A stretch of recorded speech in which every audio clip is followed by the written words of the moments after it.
After making so much progress on LGBTQ rights, we're now in a more hostile environment, and companies need to stand up and sort of reverse the current trend and get us back on track where we were before. It's absolutely true that in the United States and in many parts of the world right now, the political rhetoric has been decidedly anti-LGBT. But the private sector has played a tremendous role in advancing LGBT equality. They have surged ahead of lawmakers in embracing policies, benefits, and practices aimed at attracting and retaining talent. And it just so happens that in this case, we're talking about LGBT talent. The private sector in today's world not only has the ability to be very influential, but they also really have the responsibility. The statistics are so broadly known that companies who invest in equality and programs to enable people to bring their entire selves, their best selves to work every day, they actually perform better. But I think that an ideal future would be one in which coming out wouldn't have to mean fear of people rejecting you. And I think that's where the real change is going to come, is about acceptance of difference and not like erasure of difference.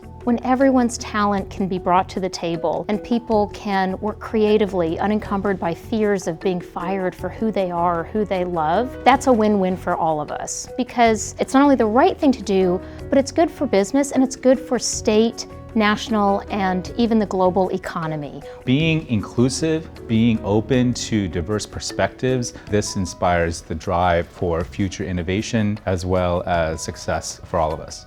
Companies are pushing for progress and change as a group. I mean, right after the US election, there were many CEOs of major companies that sent out emails to their workforce to say, we still care very much about diversity at our company. The people behind the businesses need to say, this is important, we care about our long-term growth, and we care about our employees, and we care about our customers, and we want to be as inclusive as possible. There's a lot that we can learn from previous human rights struggles, and that's that it takes multiple members of society, it takes multiple approaches. I think everyone needs to recognize that if you can get 3 steps forward, if you have to take a step back, that's still progress, because now you're learning a new way to approach it, so you can still get another 3 steps forward again.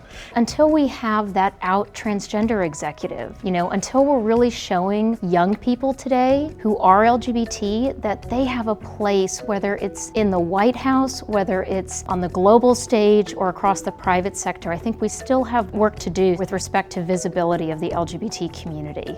To business leaders who are on the fence pushing for change, I think the biggest thing I'd say is if you want to be on top of your business and if you want to be on top of the world, you're going to have to be on top of the change too. And you're going to have to be progressive, because those are the businesses that are leading the world.